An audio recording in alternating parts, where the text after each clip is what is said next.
Good morning. We're going to go ahead and get started here with our director's cut and January production numbers. We'll start with Justin Kringstad.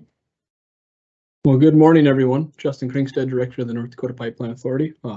Switching up the order here a bit today. I've got a commitment I need to get to, you can throw me all the easy questions and save the hard ones for Lynn when he gets up here. So with that, we'll take a peek at our neighboring states' production. So we got kind of this odd place here between 2022 with our neighboring states. And then I'll switch gears here to 2023 for the North Dakota updates. But again, continued relative steadiness in those Montana numbers. Montana still does have one active oil and gas rig operating in the state. South Dakota has 0. You can see South Dakota, they were struggling with some of those same weather issues in December that North Dakota was experiencing, but I do anticipate their production to prop back up as we get into the warmer months. And then on slide 3, the number folks will hear more about from Lynn, obviously back over 1 million barrels per day as weather conditions improved for that month of January. When we take a look on slide 4 at those month-to-month changes, again, not a surprise, just given the extreme conditions that the state saw in December, to see that bounce back in January. Obviously, those type of recoveries take several weeks to occur. Some good news, when a couple weeks ago, ONEOK had their Q4 earnings call report, and they had reported in that call that in February, which we don't have those numbers officially yet, but they did see record months on their system in North Dakota for gas capture and gas flowing through their system. And given the footprint and magnitude of their system, if we translate that statewide, if that's consistent, well, we should potentially be at record gas volumes and see some strength as well in the crude oil numbers, potentially back over that 1.1 million barrels per day rate. The one number here at the bottom, that gas oil ratio, again, scratching my head here a little bit of whether or not this is reasonably expectable. There's something else going on or what we can see. But again, hearing that information from our biggest midstream company in February, I wouldn't be surprised if we start to see some sharp jumps back up in that gas oil ratio here as we move forward. Taking a look at crude oil movements, I apologize that bottom right corner needs to be updated. This is January 2023 information. We did see more crude oil moving out of the region by rail car in the month of January relative to pipelines. When we look at that historically on slide 6, that slide during the month of really towards the end of December and the first half of January, refining throughputs in the Midwest and the U.S. as a whole, largely there was a lot of weather-related issues in the month of January, and so we saw lower refinery runs in PADD 2 for crude oil, and so a likely result of, again, increased prices that we'll touch on, lower refinery throughput, some of those barrels that had that flexibility getting back onto the rail car system. And when we look at slide 7, that pricing, the strongest market in the month of December, at least, was in that East Coast PADD 1 region. So $2.50 roughly higher than that PADD 5. And so that does start to make that PADD 1 market look attractive. It does typically cost another $1 or $2 to go all the way to the East Coast versus the Pacific Northwest. But when the spreads are there and folks can make it happen, we see that occur. And so, again, not massive jumps up in crude by rail volumes, but again, a noticeable little uptick in those movements out of the region. So again, now hovering right around that 100,000, maybe give or take 1,000 barrels per day. And the destinations, as I just alluded to in December, again, likely driven by refining constraints and pricing considerations. We did see a jump up in those movements to the PADD 1, the East Coast area, relative to the PADD 5, Pacific Northwest. And then just a snapshot at the close of the day yesterday of what prices were doing.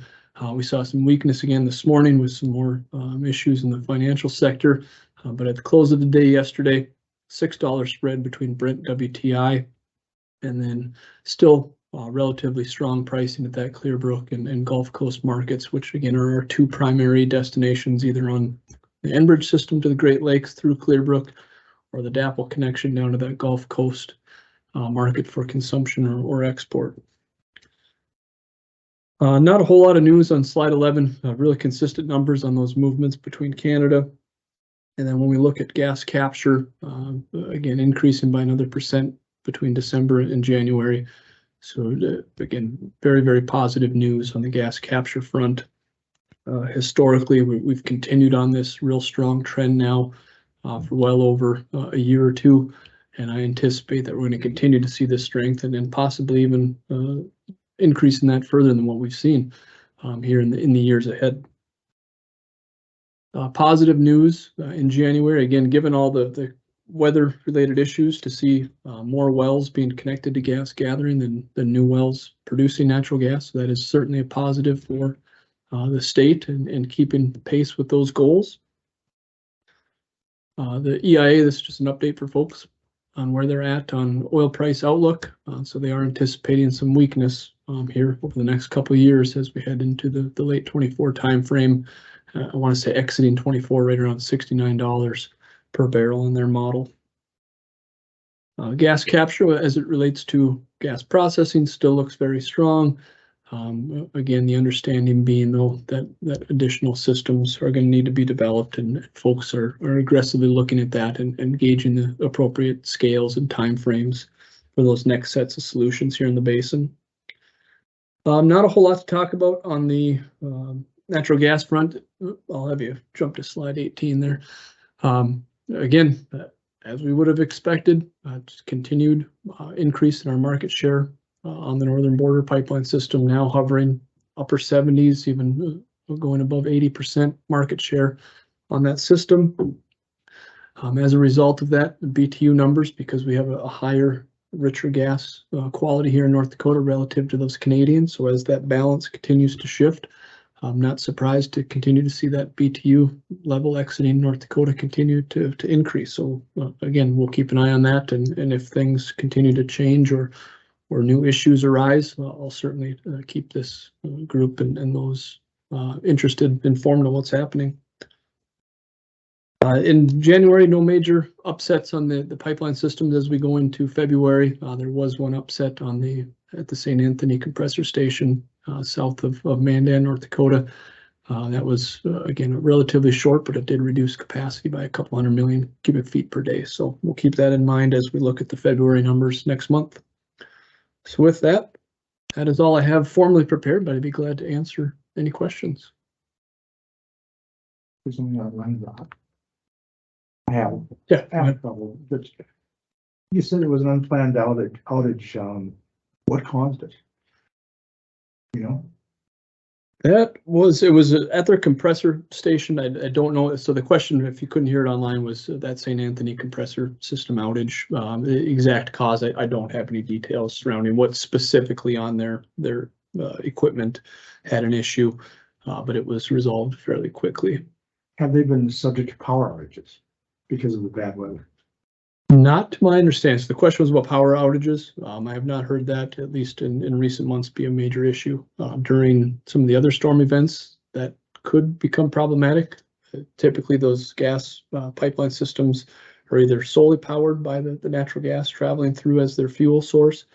We are seeing some transition to electric compressor systems, so those would be more subjected to those type of concerns, but I have not heard anything specific. Did the numbers from One Oak surprise you kind of? It was certainly eye-opening. I knew things were going strong, but to hear that February was as strong as it was, given that it is a winter month, and given a lot of the other information that's coming forward from different producers about what we could expect from rig counts and things, I'm fairly optimistic that 2023 is setting up to be a good year for North Dakota. You said they're the largest. They are the largest midstream company, yes. Who comes in second? I'm just curious. On the natural gas side, you'd be likely Hess would be one of the other. I could officially verify that for you, but yeah. I was just curious. There hasn't been a lot of discussion about the pipeline to get Bakken gas to the east, and at least, overtly in the session. Is there still some discussion going on? Yeah, good question. So the question was related to the efforts and the interest of moving Bakken natural gas from Western North Dakota to Eastern North Dakota. That interest is still as strong as ever. And so what's taking place in the legislature is a shift from during that special session, there was a grant program set up with funding and the intent to provide additional funding. We've come in this session through the budget process and proposed a tweak to that approach and how the state may be able to incentivize development. And it's taking a capacity position versus a grant type program. And so there are efforts, and it passed the House side in House Bill 1014. And then on the Senate side now to provide additional funding to the Pipeline Authority and the Industrial Commission to take out capacity as a means of providing support for new gas infrastructure. The one to watch is 1014. Correct. Okay. Yeah.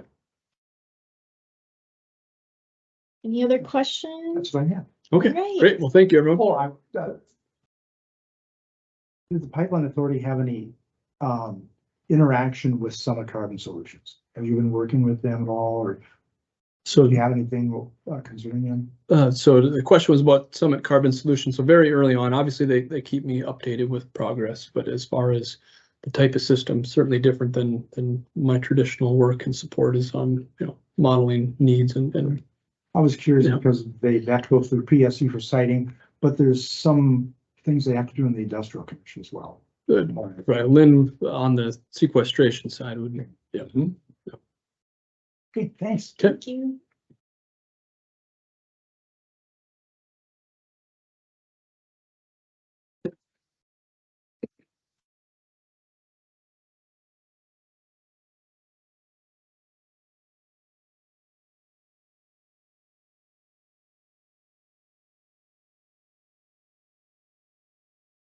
Okay, I got the thumbs up from Bethany. Thank you.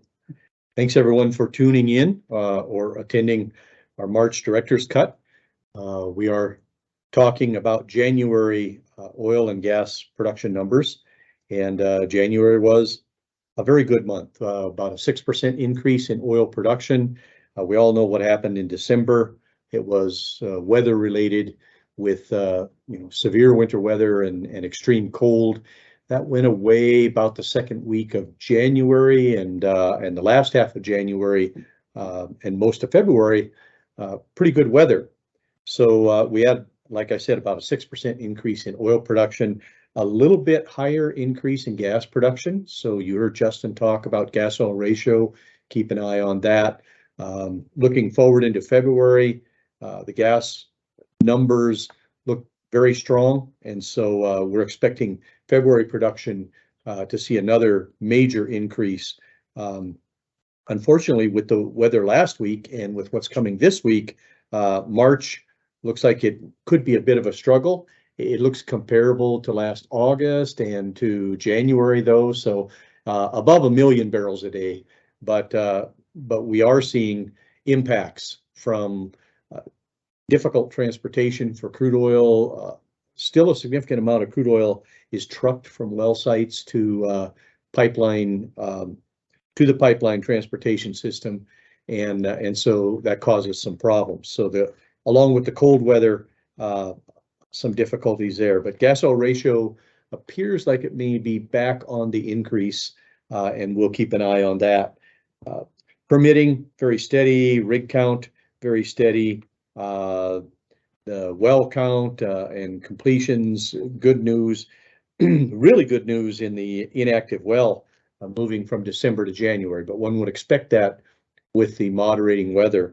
So that 2,600 inactive wells that we had in December dropped off by almost 700 wells to less than 2,000. And we really like to see that number down in that range with roughly 17,000, a little over 17,000 wells capable of production.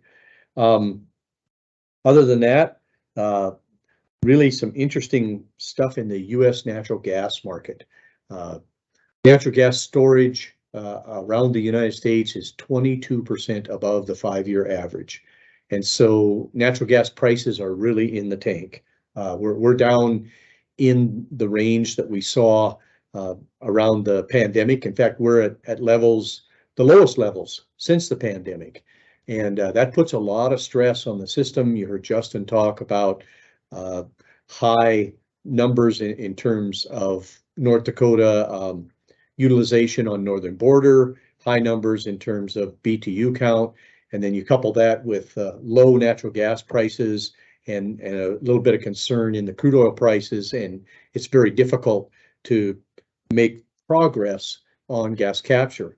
Happy to report, though, that we did see that pick up about 1%.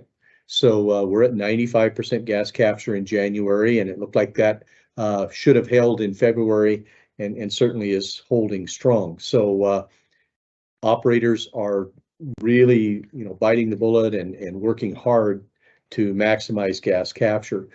We're working on some proposals within the legislature to try to incentivize increased gas capture. And unfortunately, I guess you'd say post crossover reality is setting in, and the need to balance the budget. So they went into crossover way out of balance, and they're working hard now to try to bring grant dollars down and agency budgets down to get that budget into balance.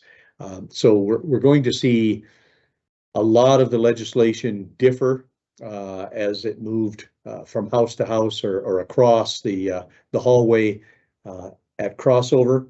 And so as we call it, the third period, which is the time for conference committees, is going to get really, really interesting as we come to the end of the legislative session, because the bills aren't going to look the same coming out of the second house.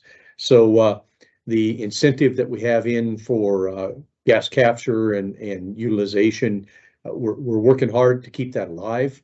We think it's a really important program, and we don't want to lose momentum, as well as some of the other bills and grant programs that we put in, iPipe, Clean Sustainable, the salt cavern study, want to keep progress going there, as well as critical minerals and rare earth elements. So there's a lot of work going on and a lot of focus on the legislature. But natural gas prices are making that difficult, as is some of the uncertainty in the financial markets and what that creates volatility in the crude oil markets as well.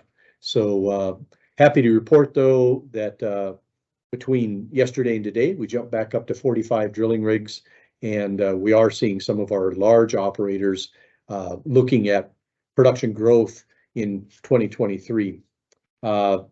The BLM leasing litigation marches on, and yesterday, briefing documents, the final briefing documents were filed with Judge Traynor, so we'll be looking forward to a decision probably by the next time we talk. Also, Bureau of Land Management is updating its nearly 40-year-old resource management plan for the state of North Dakota. We're going to be actively engaged in that. That involves over 4 million acres of mineral rights in the state of North Dakota. That's over 9% of all the mineral ownership in the state of North Dakota. That's more mineral acres than 3 states, Connecticut, Delaware, and Rhode Island. So that is a large mineral estate holding and very, very important to the state of North Dakota. So good news in the month of January, high gas capture, improved oil and natural gas production. Looks like even more growth going into February, and we've got to get through March. So spring is coming next week, but not necessarily to North Dakota. We have to look at meteorological spring in North Dakota. With that, we'll take some questions, Bethany. Okay. Anything, Dave? So you had mentioned that what's coming at the end of this week in terms of weather? Yes. So we're already experiencing, and the question was coming weather at the end of this week. So we're already experiencing a downturn for the month of March from February. And that's the result of what happened last week. You saw the maps when there was no travel advised on any highway in the state of North Dakota anywhere. And so crude oil transportation really took a hit. And then we haven't really fully recovered from that. And now we're looking at at least the western and southern part of the state, another 1 to 3 inches of snow tonight and tomorrow. And of course, that's going to slow things again. If we get some cold weather in conjunction with that, it creates problems with our midstream folks, and it just gets difficult to move oil and gas. Hopefully, we'll move through this and recover nicely, but it's still a very vivid memory from last April with the back-to-back storms. And I actually got stranded in Denver and then in Minneapolis during that. So I've not forgotten what April can bring. So the end of this week is bringing another maybe 3-4 inches of snow, and that's not going to help us recover from the already what we're seeing in the volumes downturn. Well, just as an aside, you can probably blame me. I'm flying to Minneapolis for a meeting at the end of March, and I'm coming back on April 2. And the last time I flew to Minneapolis, which was 5 years ago, I was stranded in Minneapolis for 3 days. So, All right, so that's gonna be my fault. so Mr. Thompson is taking credit I'm taking blame. for Remember, what's it's Lent. happening in I have terms to of the do- I weather. have to do- Remember, it's Lent. I have to, So. On a little different subject, if it's okay, and it goes back to the Industrial Commission meeting. Was it last week? Yes, sir. You talked about reclaiming wells, and you made a comment that the feds really don't like you using those wells for water, for livestock. So I'm curious about A, how many wells are being used for livestock watering, and B, they have a rationale for why they don't like it. Yeah, great. So the question was a comment from the Industrial Commission last week about meeting a lot of resistance from the federal government, both the Bureau of Land Management and the Forest Service, on converting orphaned wells to livestock water wells. To the best of my knowledge, it's about a half a dozen that have been done. We converted 4 during the CARES Act operation very successfully. And the livestock producers are extremely happy with those Fox Hills water wells. They're highly productive. They're deep and extremely expensive for a grazing association or a rancher to actually drill one. So here's an opportunity to use some existing infrastructure, and they're not looking to put a water well everywhere. They lay a lot of pipe and then move that water several miles in many cases to water livestock and wildlife. So what we're seeing, we believe, is one of the unintended consequences of this 30 by 30 initiative that we see within the Department of Interior, where the federal government wants to increase its holdings across the Western United States and to do more with recreation and less with development of those lands. So 2 things that have come up. First is they would like to see the infrastructure completely disappear from the Dakota Prairie grasslands. We think the fact that now for decades you've had a road in there and you have already power in there, that we're not increasing any disturbance. In fact, we're actually decreasing the disturbance to where there'll be a remnant of a road and someone visiting that site on a 4-wheeler occasionally. But they would like to see the infrastructure, particularly the electric power infrastructure, completely disappear. The second issue that they have is long-term liability. They're concerned about who's going to take liability for any kind of an accident or incident happening on these sites. We don't think that's a legitimate concern. The state statute indicates, and in fact, when a grazing association or a rancher applies to have one of these wells, they promise to take on the liability of that wellbore. And the Industrial Commission oversees the Abandoned Well Plugging and Site Restoration Fund, which takes on any liability long-term for how the well was plugged, how the equipment was removed, how the site was reclaimed down to a minimum. But we are seeing an increased push from Department of Interior and U.S. Department of Agriculture to get infrastructure off the landscape and to increase their holdings and to increase the scenic and recreation opportunities and decrease getting the infrastructure off that landscape. And we're encouraged. We think that we can win this one. We've got promising results. So far, the legislature has agreed to carry over the funding. We've got the funding to take that number of about 6 wells up by 16. So that would be hugely beneficial to our livestock producers in Western North Dakota.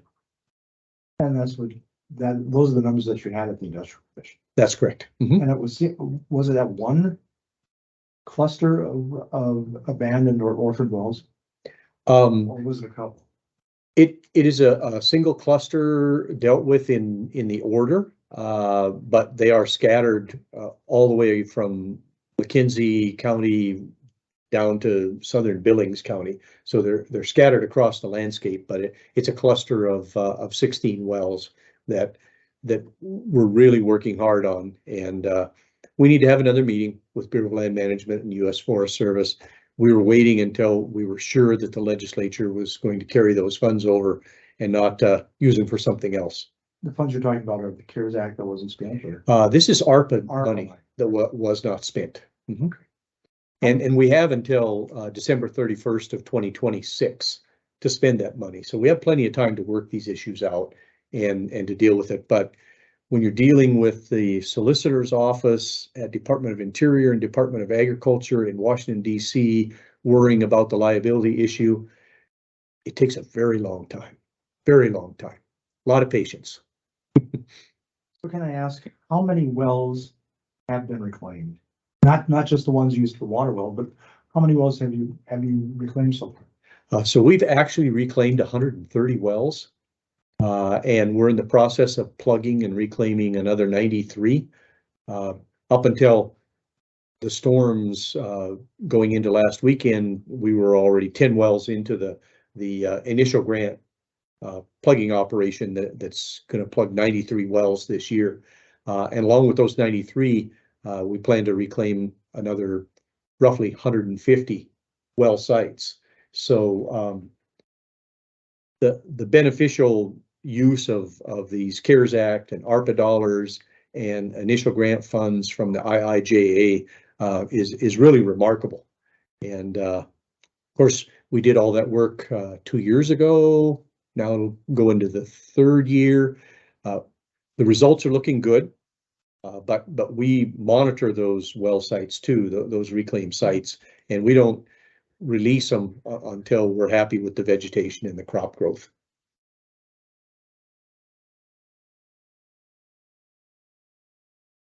That's fine. Great. Excellent.